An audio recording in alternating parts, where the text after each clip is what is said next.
cultural museum, and we're talking often about the people, what we over the years have eaten here in the Santa Cruz River Valley, but we also should think about the native creatures, bats included and other pollinators. And so that's our main mission today, is to plug some beautiful agaves that are native to southern Arizona into the ground so that one day they will bloom and help to support our native bat population that migrates through this area. We've got Bat Conservation International here, and we have Borderlands Restoration Network, and obviously lots of folks from here at Mission Garden. We'll head, just divide into these different areas and get to work. Any questions, thoughts, concerns, excitement? Yes? Yes? Yay! Those guys are doing over there. Is there two Here, This one? Look at all the roots. Wow. And you can kind of spread them. Because agaves will end up sending their roots really shallow.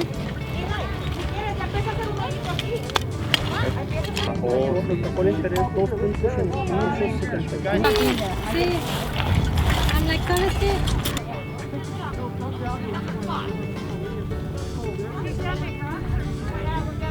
Diego, 1, 2 y 3.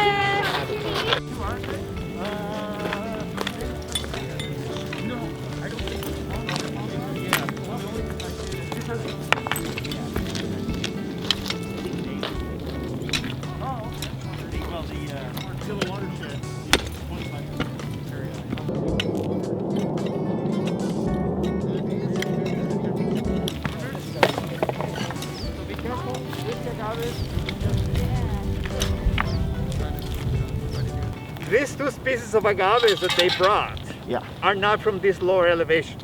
Right. So a lot of what we've been doing here at the Mission Garden, even if you look at the other trees in there, a lot of this experimental. A lot of the trees haven't been grown here for dozens of years or decades, as well as these native species. So what we're doing here, we're pushing the limits in many different ways. Yes. But we are hoping to push the limits by watering and caring, giving a little bit of shade, and monitoring them. It's not like we're just going to plant them and leave them alone. Right. They're going to be monitored. That's the key element for this plantation. And so already we have done this. I want you to notice something. If you haven't been exposed to this trinchera system before, we're standing on a landfill, by the way. This is a landfill from the city going back to the 40s and 50s, maybe even before that. You dig about 1.5 feet here and you're gonna find garbage from Tucson from that time, that period. Sometimes you can even see it on the surface.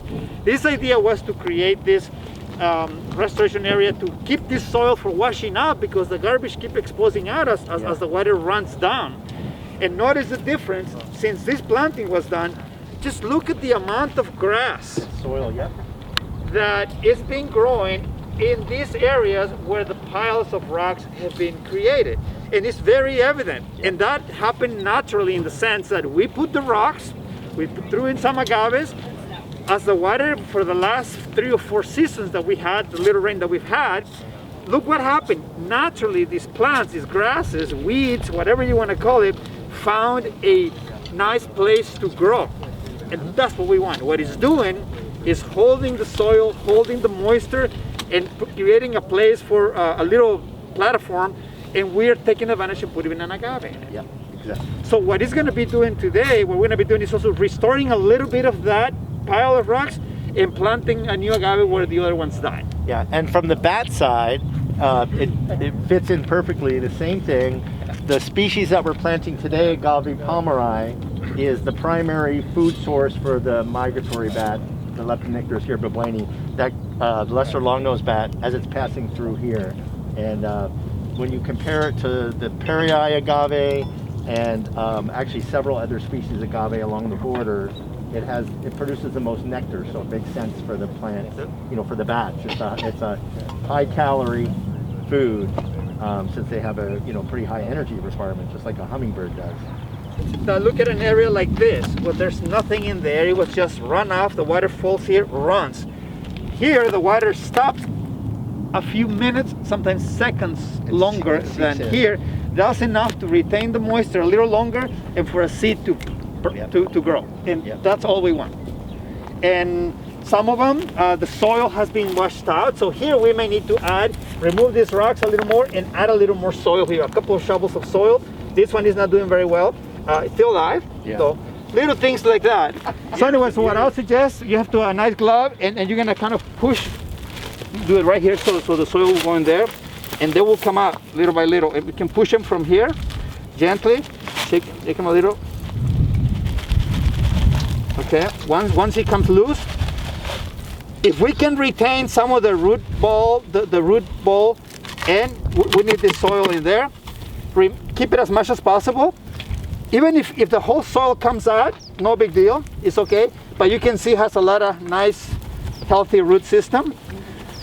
Look at the level here that we have. So already has nice mixed soil here.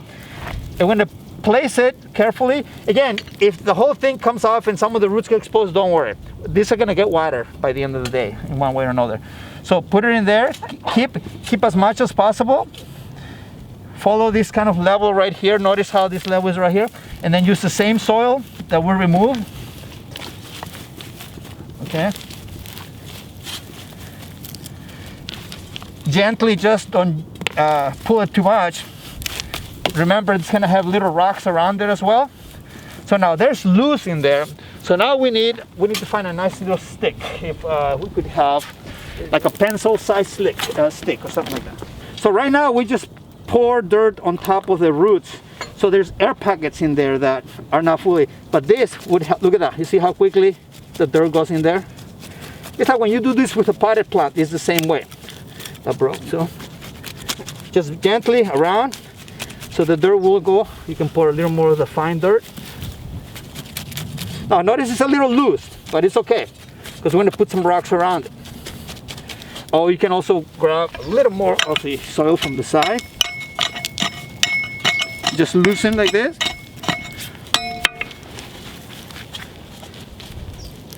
See, there was this much root underneath, so we're good on that. Now the little rocks that we move afterward, we moved at the beginning, pile them up. Okay. Now, this is what I was saying. In some cases, this is a dead part of the dead leaf. Just remove that dead leaf part of it, and we're good. Put little rocks. This whole area, when the rain comes in here, it's gonna stop here first. It's gonna be stopped by these rocks hole. The roots are gonna get it. The roots of this grass and all this natural mulch here is staying here. This is natural organic material that is already staying here. In there, there's no organic material. Then the next thing you will look at, okay, here's the next structure, the next part of the structure. This fell off, so this might need a little bit of work. This seems kind of solid, so I'm just gonna add a few more rocks from around that. Maybe this one is a little too big for there, so let's put it in here. Kind of just make sure that it's solid. You should be able to walk over it and don't fall. If you walk over it and it falls, it's not well done. I think it's okay. I'm gonna build this up just a bit and then check this. Make sure it's solid.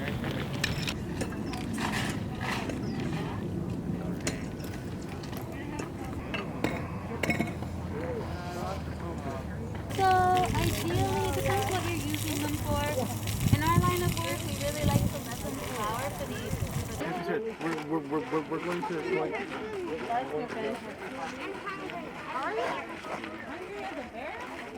You know, the idea was the populations were not doing well, and for a while they were listed as endangered species. Recently, in the last couple years, they were delisted, but I don't know how good the biology was for that delisting. I think that they still need healthy bat populations, and they're very tied in to blooming agave, and that's why we were planting these species today, and cactus, blooming cactus at different times of the year in different parts of their range. So we thought, you know, we knew over the last 100 years that agave numbers have probably, I wouldn't say disappeared, but were reduced by the large numbers of cattle at the turn of the century, and just all the development and agricultural development and suburban development in wild lands. So the idea was, you know, if people are planting corn for deer or they're planting rice for wild ducks, why shouldn't we be planting agave for these bats and to provide them the energy they need and to help their populations recover? So that's where the project started. And then we thought, who could grow agaves? And all signs pointed to Borderlands Restoration, because I think they already had come up with the same idea on their own and were already growing agaves. So we asked them if they could grow agaves for the project. So we've been really hand in hand with Borderlands Restoration as a partner to grow these agaves. But the agaves that we planted today, the agave palmeri, that one, Palmer's agave, and a little bit of the other agave perii, they have been adapted or evolved to be pollinated by bats. So what does that mean? That means they put their nectar out at night when the bats are there. The ones that are pollinated by butterflies, they put their nectar out in the daytime. So these ones that really want the bats to come, they're nighttime for their nectar, and also the flowers are up and out where the bats can get to them. Not a lot of leaves in the way. We have quite the quantity of agave palmeri. It's one of our favorite agaves to grow. It's extra special for the bats. And as Dan was saying, these bats are coming up from central and southern Mexico. They're heading up to Tucson for the saguaro bloom. So they're coming up here for this huge, huge bloom of nectar, and they're coming up pregnant. So it's very important to note that these bats are adorable. Their little faces look like little chihuahua faces. They're super cute, they're really charismatic. And as we work with projects with Borderlands Restoration, we think all the biodiversity is important, but it really helps to get people to care and get involved if there's a jaguar involved, or there's these really cute nectar-feeding bats that are so, so adorable. So these bats are coming up pregnant, they hit the saguaros, they have their babies, and as they're heading south, then they're needing this big agave bloom. Well, agaves only flower once in their lives. They're storing up all of this sugar in their bases to produce a ton of nectar so that, as Dan was saying, the bats can pollinate them and improve genetic diversity for their seeds. Well, look at the issues that agaves are encountering right now. In 2011, there was this horrible freeze that knocked out a huge, huge, huge percentage of all these agaves, baby agaves that were going to flower for bats. With changing land use patterns and invasive species, fire regimes are different, so the grasslands are burning differently and really hurting the baby agaves.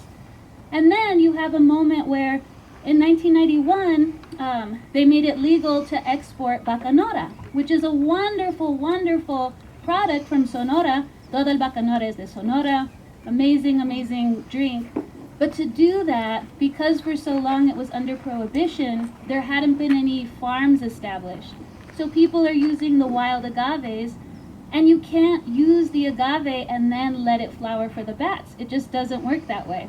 So as you're using the agave for bacanora, you're then taking the potential of those sugars being allowed to flower for these nursing bats that are flying back with their babies. We humans use agaves all the time, and for thousands and thousands of years people have been cultivating and living with agaves. There are more than 200 species of agaves, starting here in northern Arizona, the Grand Canyon, all the way down to South America. We said there were about 1,000 species of bats in the world. Well, there's about 250 species of agaves in the Americas, including parts of the United States and Mexico and South America. Now, we don't have that many agaves right here. We have few because we are in the most northern part of where agaves live. The farther south you go into Mexico, you go to central Mexico, and then there's more and more and more agaves. Now, humans are very clever. They figure they can eat some of those agaves. Many of us see agaves. We have them in our gardens. We have them around the streets. You see them everywhere. And all we know is just a kind of a cool little plant. Some people think they're cactus, but they're not. We can call them succulents. Can you say succulents? Succulents. Succulents are plants that are fat because they can live here in the desert. And they're cool, but they're also dangerous. Sometimes if you get close to them, they'll poke you. and you have to be very, very careful. So sometimes we see them as just a plant that, okay, don't get too close to it, it's dangerous. But humans figure out that some of those plants, you can cook them and you can eat them. It turns out they have a lot of sugar. Anybody like sugar here? Well, for the last 5 years, we've been cooking agaves here. And the more we study, the more we plant, the more diversity we get. So every time you come to the Mission Garden, you might learn something new about agaves. So I hope you guys can come. I don't know, this year probably it's not gonna happen, but next year we might do another roasting. And if you hear about it, just stay tuned and you can come and see how we do it and you can get to taste it. Maybe you get to drink it. All right, thank you very much and have fun. And we'll see you hopefully in the next in-person meeting.